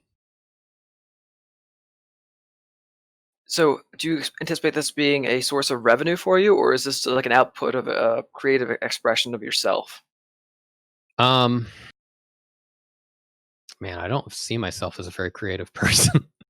So it's weird to think of it as creative expression. I guess it's kind of that, though. I guess it's like it's a lot of it's not a great motivation, but a lot of what gets me into doing things is seeing a bad version of it and thinking that I can do it better. And there's some things I feel that way, and I stop myself because I'm like, no, no, no, no. I can't make like a better movie than this movie because I know nothing about making movies. And then there's other things like with a board game where I'm like, this board game sucks. I think I could make a better board game because I want to play this type of game or something like that. Um, and so I guess yeah, I never really saw it as a way of making money. I hope I can make money from it because I really really enjoy it, and it gives me that kind of like feeling of freedom of getting to work on whatever I want. But uh, yeah, I guess it's creative expression. I guess. Did you have any game design experience? Like, you don't have movie making experience, but you have game design experience? No, not really. I mean, it wasn't until I started doing this that I like suddenly had a big flashback and realized that when I was like 6 years old, I would, draw cards in this fake card game with my brother and I, and we'd make up these card games and stuff and in our downstairs living room or whatever and pretend like we could somehow play it. So unless that counts, unless me not playing a real card game that I tried making at 7 years old counts. Otherwise, I always had a fascination with like making tabletop RPGs and stuff after playing D&D and that kind of stuff, but no official experience whatsoever. So it seems like making a tabletop RPG would have been like the lower bar to entry thing. Why didn't you try doing that as like a stepping stone or something? I disagree. I think making a tabletop RPG is one of the hardest things to do. I mean, like a supplement rather than like a game in and of itself. Well, because I didn't want to make a supplement. Because Take that. It started. I feel like what a lot of supplements probably start is it starts with people homebrewing their own D&D games, and they're like, D&D should have this system, and so then they start doing that, and then they'll get into supplement making. But our homebrews got so crazy that me and another friend were just like, but what if the game was just like this? What if the whole game was just like this thing? And that's what got us set off on it. And so I did work on a tabletop RPG for like 3 or 4 months, and I'm glad that died because I have no idea.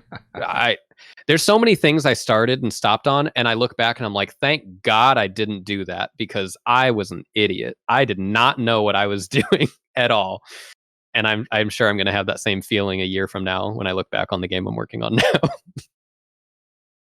Well, I mean, if you stopped everything that you're doing just because you felt inadequate about it, we'd never get anything done. Oh no, that's why I'm gonna come out with this one, and then still I'm gonna be horribly embarrassed. Other people will say they like it, and I'll be all bashful and be like, "No, stop, it's bad." It's gonna be that thing. I know that you're part of a kind of like a small group of game makers. There's this sort of little Discord group that you guys have, and do you feel like that helps you, like kind of like a, I don't want to put words in your guys' mouth, but do you see it as like kind of like an accountability group where you all sort of keep each other honest and moving forward? That's actually the exact word that we use Okay. when talking about it, so it's perfect. Yeah, it's weird because it seems like such a no-brainer, but when I was getting better at art, I had accountability from other artists in sketchbooks I'd post on or forums or whatever, and we started this. I don't think we even thought of it as like an accountability thing. I think we just got together because yeah, like my friend Gavin and I, we were talking about making games because he had made a game, Bullets and Teeth, a few years ago, and him and I were in at a cabin with our significant others and just got to talking about game design because I was working on a game, and um, eh, I guess like he had started talking to his friend, and they started developing the sequel to Bullets and Teeth shortly after that, and fast forward a couple months later, and uh, Gavin introduced me to Tyler, who's also been working on a game for 2 years, and we just started getting together once a week, and we were like, let's just test our games. Let's just get these out. Like we all want to do this and complete this project of ours. So like, let's do this. And I think every single week since March, we've gotten together and tested once a week, except for one or two here or there. So you guys have been sharing resources with each other on that Discord. Mhm. What are some of the resources that you have found like to be the most helpful, like websites or blogs or what have you? Um, I don't know. There's tons of good videos out there on YouTube. Like I love Game Maker's Toolkit. Mark Brown's videos are really, really good. Extra Credits has an awesome video series on game design. Actually, the best solo resource that I've had, like just on for my own development, was the Art of Game Design book by Jesse Schell, and that book is like super super deep, goes in depth in a lot of things, and is great. Uh, but I actually think the biggest thing has just been forcing myself to present what I think of as a game to other people, and then hearing and seeing their reactions. Um, the worst thing is presenting what you think is a game to people, and they go, "But what's the game? Like, I'm playing it, but like, what are we doing? Like, this isn't fun. This isn't anything." Um, and it's a lot of parallels, I feel like, with art development when growing that. And presenting art to someone and thinking like, "Oh, this is cool. I made this thing. Like, I'm excited to show it." And other people are like, "Fucking sucks. Like, the anatomy is all wrong." And I'm like, "Oh, okay. I guess you're right." And so basically just forcing myself is essentially like doing a new portfolio piece or a new drawing or something, every week, and showing it to someone and having them critique it. That's what I'm doing, but with a game. And it's grown and changed like so much in that amount of time. So when I did, you mentioned Changelab. When I play tested with you one time ago, it was a card game crossed with a board game. Yeah. What will you describe it as now? What's the elevator pitch? I believe it's the way I tried to summarize it was fast-paced tactical miniatures game. And I think that's the most like succinct. I've never used that word, so I'm hoping that's using it correctly. That's way correct. of putting it. Thank God. I think that's the best way to put it. It doesn't use cards anymore. It's entirely miniature based and just using like a basic action system for the game. So my goal is to make it as easy and approachable and simple as possible, where like someone could take it out of the box, and if you have some game experience, you probably wouldn't need to read most of the rule book, and you'd be able to start playing it. Without knowing anything about your game, I immediately wanted to say, so it's like Warhammer in a board game. Kind of. In my little experience getting and learning all this stuff, I've had to research a lot of other board games, and it turns out a lot of people kind of like refer to my game like kind of like MOBAs. They mention League of Legends, and it's not quite like that. I guess it's more like World of Warcraft arenas, if you could kind of compare it. But there's a lot of games that actually are just miniature tactics games that straight out of the box, you start and you pick either a faction or class or something. And apparently there's actually a big genre, bloated genre of like miniature sports games, basically, where it's kind of like, it's futuristic sports of these heroes fighting it out or duking it out in an arena. And so there's a lot out there. There's a lot more games than I thought there were out there. That's for sure.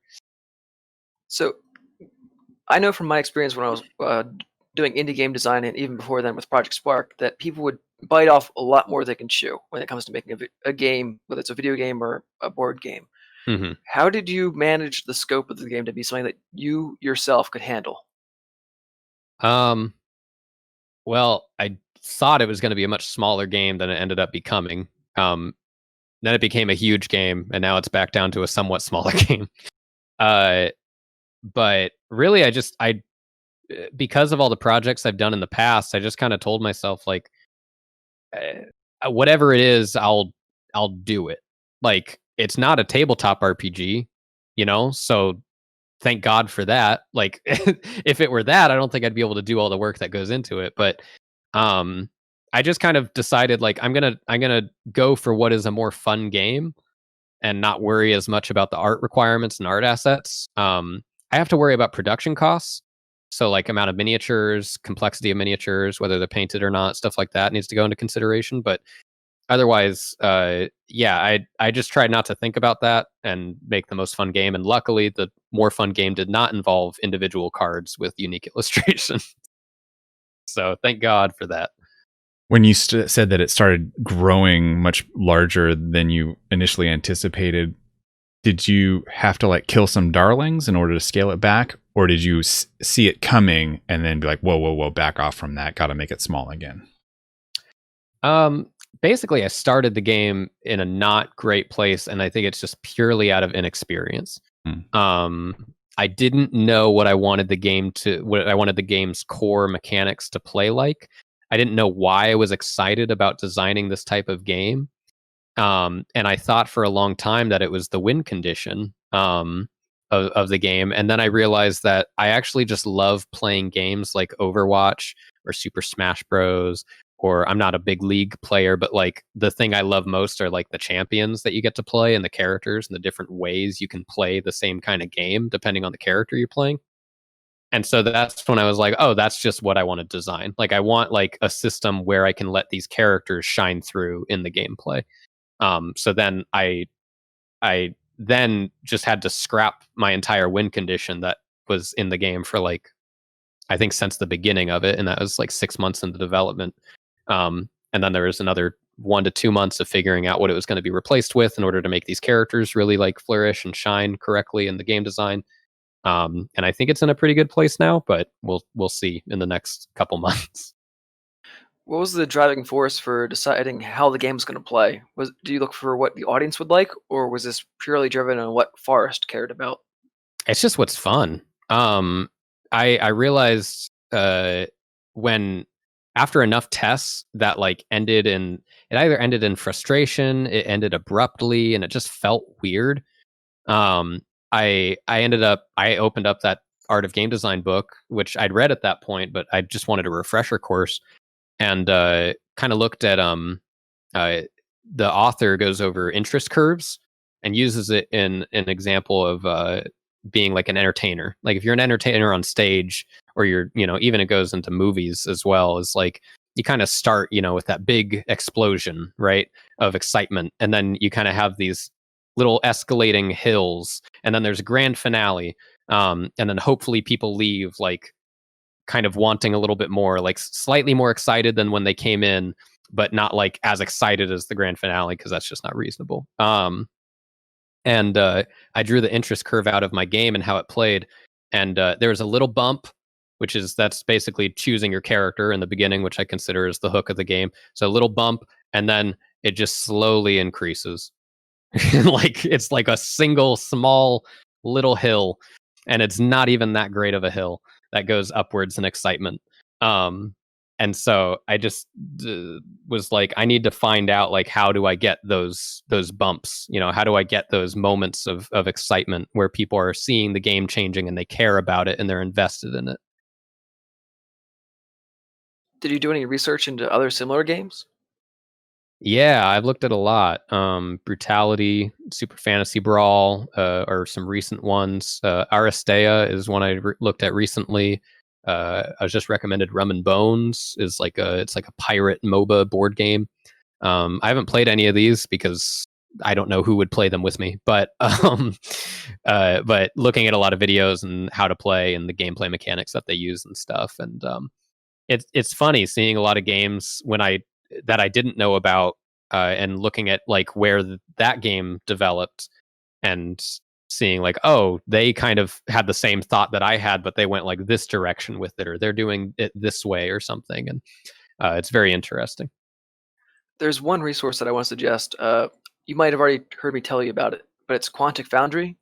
They have a board game motivation profile. So if you fill it out with games that are in a certain genre that you like, or if you're a gamer, if you're a game designer, the game's similar to yours, it'll spit out other similar recommendations. I hadn't considered that, filling it in with games similar to mine. That's actually a really good call to find my demographic. Yeah, I filled that out and like sent it to a bunch of other friends of mine. And I'm like, what games do you like? And like, it's a really good resource. On that topic of demographics, it might be a good place to return to the marketing thing. That's one of our the pillars of this podcast, and one thing that you like to shy away from. So I'm curious to know that, like, when you're then handed a product that sort of I don't know. Well, I maybe need to it market it. maybe requires is the appropriate word. You tell me. What are Yeah. your plans in the future for that? Yeah, so I've talked to a couple people about it. Not only friends Gavin and Kevin that designed Bullets and Teeth, and talked to them about what they ended up doing, but recently had a discussion with the guy that designed the game Madara on Kickstarter. And it seems just basically it's not the greatest way of doing it, but unless you have previous clout for your name, like the Oatmeal designing exploding kittens on Kickstarter or something, which I don't have, then you just kind of have to shovel a lot of money into ads.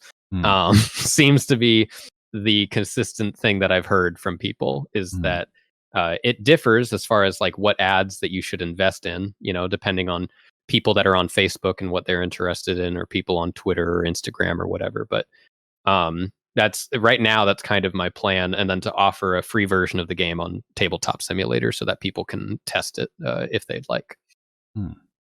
But otherwise, no grand scheme kind of marketing. I plan on, because I'll have a lot of art and a lot of stuff to share, I plan on doing the Instagram algorithm thing and trying to post consistently. Same with on Twitter and Facebook, and try to build some hype that way. But I feel like it's limited. A lot of my audience don't know me as a game designer. They don't know that I care about it. They probably don't care about it that much themselves.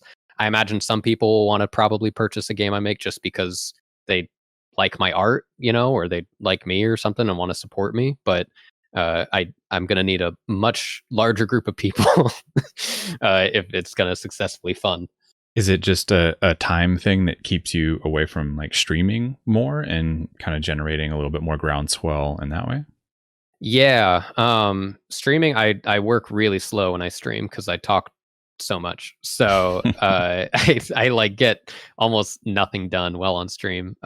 So it's hard. I wish that I could stream and do work and feel like, oh, okay, yeah, I got, really good amount of work done in this 2 hours for my personal project. But it's always a trade-off of like, do I want to socialize or do I want to get a really good chunk of work done with my spare time now? Have you ever thought about doing things like focus streams, where you have like a little, part of your overlay is like, I'm in focus mode now and your camera and mic is off, but then you have like a little countdown to when your chat break is going to be. And then you have like 10, 15 minute chat throwdown and then go back to focus. Or yeah, I have done that with like study streams and stuff where I just start the stream with like 30 minutes where I'm not talking or anything like that. And it's probably a pretty good idea. I think I could probably get away with that. But yeah, it still comes down a little bit to time because I don't have a huge window of opportunity. Sure. And then on top of that, Mondays I record a podcast with the guys on the Discord. Wednesday we do test nights, which last all night and roll out like immediately when I'm done with work. And so just not a lot of like open opportunities to try and fill in, 2 hours of time here and there without, my wife really wanting to see my face for longer than 15 minutes. Daria in the chat mentioned something interesting, which you may or may not have thought of, but finding people who are influencers in your market and actually paying them for posts. Is that something that you would think about doing? Yeah, the problem is that when it comes to board gaming, most other markets or industries, it seems to be a good idea. With board gaming, you don't get a lot of people unless you invest a lot of money into some big names like Tabletop or Geek and Sundry. And they cost a lot of money. You could also do Shut Up and Sit Down. I think they don't cost quite as much as Geek and Sundry, but there's just not as much widespread stuff for the board game community. It's a huge industry. It's like $2 billion industry or something like that. But in comparison to video games, that's like nothing. Yeah. And so it's just, I haven't heard the best results from investing into influencers. Would you think about approaching publishers, to actually like start distributing it for you? Or? Yeah, it really depends on the type of publisher. I've also heard some not great stories with them. A lot of publishers, depending on how the contract goes, they can make a lot of actual design decisions, decisions to move away from what you maybe initially intended for the game. They also more than likely want some sort of a say in how the Kickstarter is campaigned and run. and I don't really enjoy that because I think that can cause a lot of issues if it's not done carefully. So basically, I mean, the other side of me designing this board game is that I'm not a great team player. Anytime I've tried working on like a video game with someone, I work a lot and I get very competitive and stuff. And so it's sort of this weird vow to myself of like, I'm going to try and do this like as much myself as possible. I need a ton of help, obviously, from outside sources and information that I get from other peers and stuff. But yeah, trying to go no publisher, no nothing like that. We had Gavin, your friend, Mhm. on this podcast a few weeks ago. So if anybody would like to know a little bit more about what Gavin suggested people do, they can go back and check that episode. It's a lot of similar content, but he also goes a lot more into how to start a Kickstarter. Oh, there's Gavin in chat. Get out of here. Yeah, I So, actually I don't remember the exact episode number, but it was Kickstarter 101. So if anybody wanted to go back and find it, that's the title. But the really quick version of it to the question in chat was, should you pay people to review board games? There's a little bit of return on it with some, but Facebook ads were far better in Gavin's experience. And I mean, to go in line with that, when talking to another developer, they had mentioned that Facebook was their least profitable, and that they'd actually mentioned that the website KickTrack was surprisingly good for them, which I'd never heard of. It's a KICKTRAQ.com. I didn't know you could pay to promote on there. I knew that was the place that I would check for the better stats on following other Kickstarters. Yeah, you can apparently pay some money and basically have like an entire full page banner ad of your project that's live at the moment. And so I really think it's an audience thing, because I do think that, like, you know, something like Gavin's game Bullets and Teeth, when on a YouTube series like Dice Tower, like that's not going to do very well, because Dice Tower tends to be a little bit more in like the medium to high complexity board games. They like more components, more moving parts and stuff. I don't think it would do as well as far as like paying them to be the influencers to review your product. But if it's something like my game, I don't even think my game counts towards something they'd probably be interested in, but it's like closer as far as like what they would maybe seem interested in. So it just depends. It depends on who you're reaching out to. So if this were, let's say you Wild Blue were to get nuked and suddenly cease existing, how would you treat the board game production differently? Would you at all? Probably not. I would take on whatever freelance, and just try and fit in board game work, 1 to 2 hours a day here and there where I can. And I mean, there's not much else I can do really without some sort of like consistent funding, other than, I could work like a lot for 1 month and then take a month off using some of the extra funds I collected. I know some artists that have done that to build up time and momentum before kind of launching a product. And I might do that during the Kickstarter period and just take a month off. But if that were the case, but otherwise, yeah, I think the plan is at this point, it's just keep chugging along with what time I have. Do you foresee a potential future where board games are all you make, or is that like a unreasonable thought? It'd be fun, but I'm too early in it.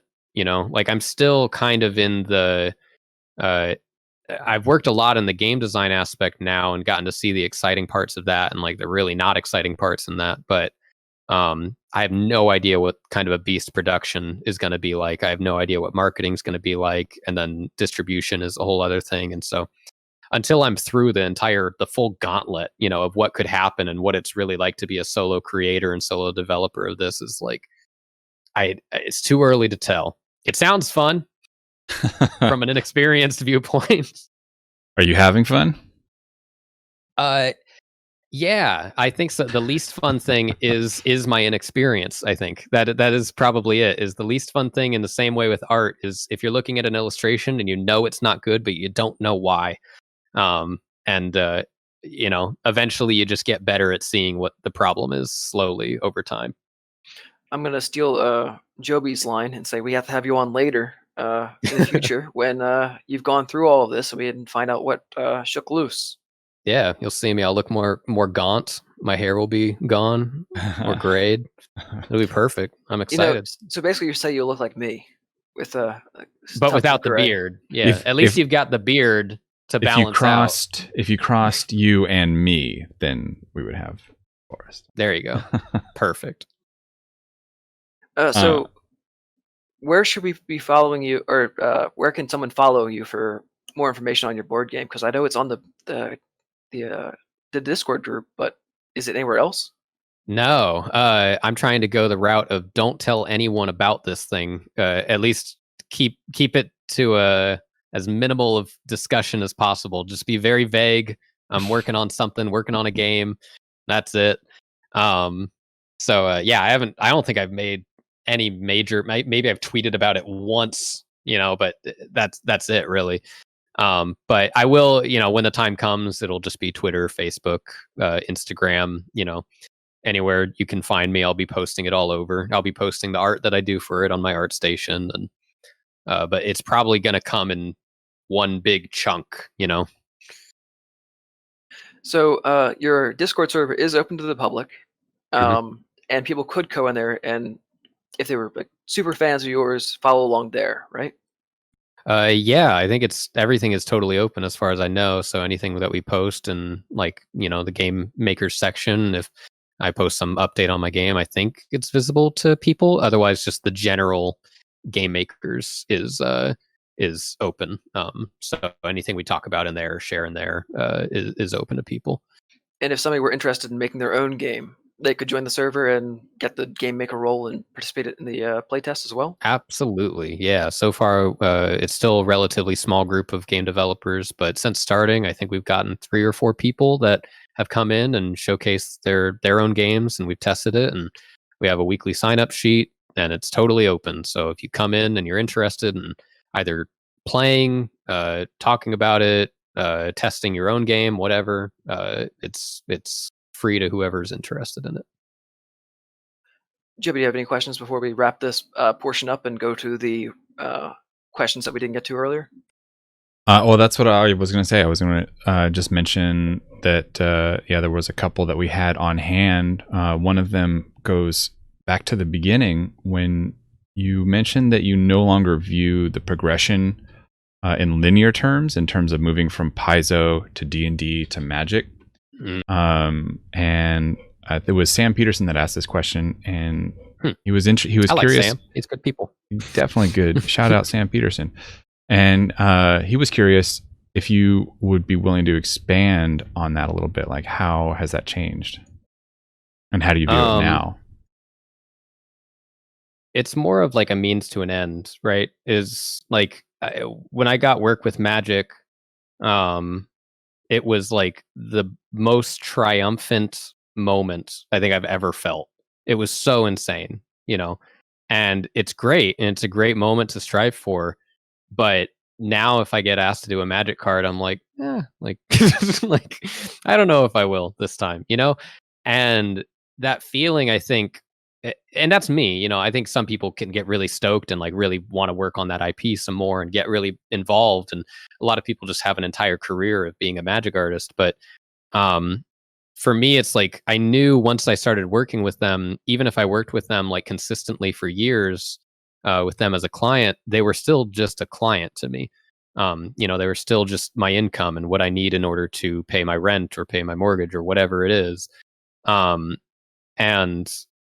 mean, something like a game. In my case, the game for me was something that I could latch onto. That it wasn't about the money.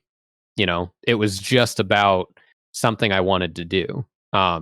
I want to make a game because I want to play a game like this. And so it's the same reason. Like I think a better reason to make art is you want to make a piece of art because you want to see art like this. You haven't seen something like this. You want to get it off your chest and get it out there into the world and make it. And it's very freeing when you aren't kind of chained to the idea of being attached to clients. Not that it's still not like a fun pursuit. There's plenty of clients that, it's still fun to think like, oh yeah, I could work on like mock splash illustrations and maybe get hired by like Riot Splash Team, and like that's a huge achievement and it feels really good and it's great for your career. But yeah, it's moving beyond that, and considering like, well, what would happen if you reached the peak of your career? What then? I know you are primarily a digital artist. Have you considered moving anywhere into the traditional mediums? Because I know with magic art, it's substantially more profitable to do some traditional work that you can sell in the Magic the Gathering, what's it called, art market on Facebook Yeah. group. Yeah, I do sketches now before working on most Magic cards because of the art market and because of how profitable it can be. And that's really where you make up for the fact that Magic isn't like the most high paying for like high end illustration work. Is that the consistent income that you get from artist proofs or signing cards or from originals? It really makes up for that. I mean, hell, there was one that just sold recently. I saw that it was like $20,000 or something like that on the market. It's crazy. Those are full oil paintings, but like still, you can make some very good money as a magic artist if you work traditionally. Lands especially, maybe 40,000 plus. Whew.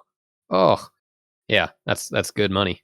So if you were to get another card, will you do like value sketches, color, what I call it, color studies, thumbnails, a final sketch, and just add those up on top of each other to sell the same thing like 10 times?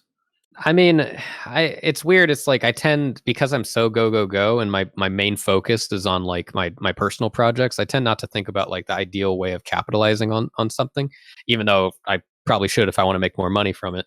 But at the very least, I do a sketch now, and sometimes I do thumbnails. I didn't even consider thumbnails as like a way to make money off of it until I was talking to Mike Linneman at work. He runs the group, one of the people that runs the group, the art market. And he asked me and like double checked. He's like, "You said that you didn't have like any original sketches for your Bolt Hound image that you did." And I just kind of like off the cuff was like, I mean, I think I have some like sketchbook sketches, and I sent him a photo, and it was like some thumbnails and a bunch of drawings of dogs or studies of dogs I did around. And he was like, "This is perfect. Why didn't you send this to me?" And I was like, I didn't know. I just thought like, oh, I'm just prepping the image, getting it ready for the client, figuring out what I'm doing. And he's like, that could sell for like $500. Like, okay, I didn't know.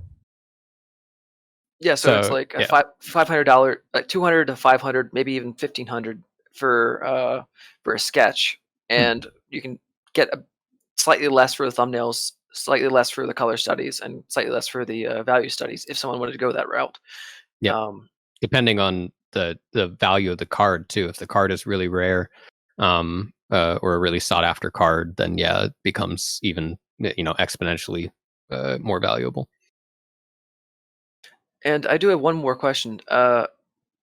You said you were doing work for Paizo, and that was paying your bills. But my understanding was Paizo pays $150 per character. How many hours were you spending on these characters? Was it like a 2-hour character or what? So, whenever I started first working with them, I knew I could not keep working like this, otherwise I would die. Oh no.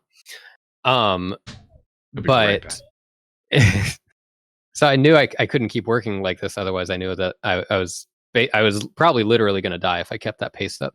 But what I ended up doing is I invested a lot of time into the first couple of assignments that I got from them, so that I could get really good portfolio pieces out of it, earn their trust, build repertoire. Like show them like I'm a valuable asset to hire, and you're getting like a good work for what you're investing your money into. And that worked, and I landed them as a consistent client for about a year and a half. But it did get to the point that like, because I had to bounce between, an assignment from them that was like 5 character images and an illustration, as well as doing, 2 Smite illustrations in a month, as well as doing, some concepts for like liquid development or something, whatever they were hiring me out for. I had to try and churn out like a character a day. And so I think I got it down to like the lowest amount of time for a character was like 6 to 8 hours. But I was like stressed beyond belief. Like, it got really bad with them. Like, I got so stressed trying to finish that stuff. It was not a good time. Yeah, that sounds like a terrible amount of dollars per hour. That's like $150. Don't do the math. No. Don't. It's a little over. I mean, it's like what, slightly under $20 an hour. So Yeah, that's terrible, especially for Yeah. when you're giving away all the rights to it. But yeah, it's not great. It's why I did fantasy characters. I was done working with them and I was like, what if I just did my own and then just got paid forever from them? And it worked out.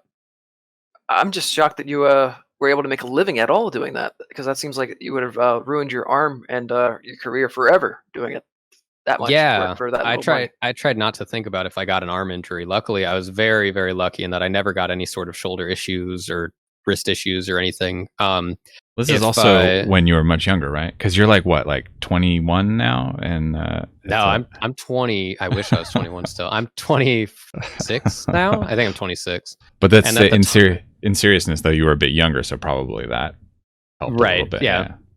Probably. But yeah, if my wife wasn't working at the time either, like, yeah, it would have sucked. If I lost a client or if she lost her job or something, like, we would have been screwed.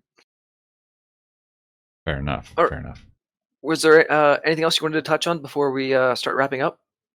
Nothing I can think of. I mean, if there's anything you can think of that we didn't talk about, but yeah, I'm good.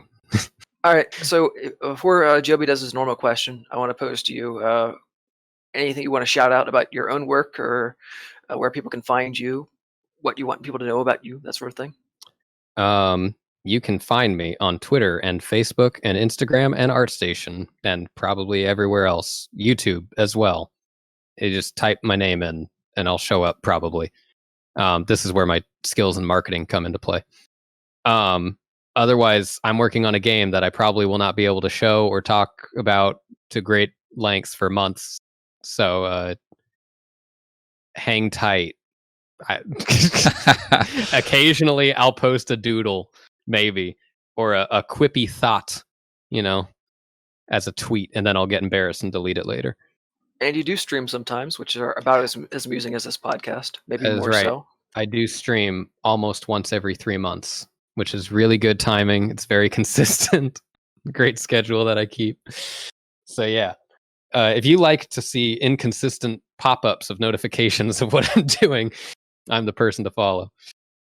Well, Forrest, we're going to pick up some slack for you, and we're going to include all of your links in the show notes. So definitely anybody that's listening to this after the fact of the recording, make sure you go check all of those things out. And our last question, Forrest, what's one thing that's happening in the world right now that you're excited about?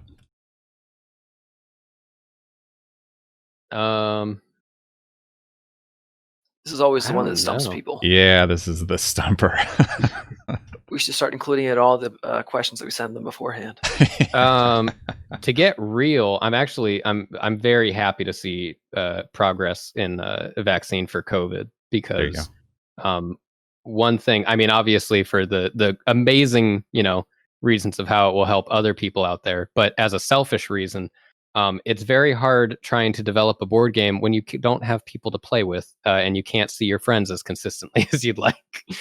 And so, yeah, I'm looking forward to being able to actually spend time with people in person again more consistently and without fear and stuff. So still a ways away, but it's going to be nice when it happens.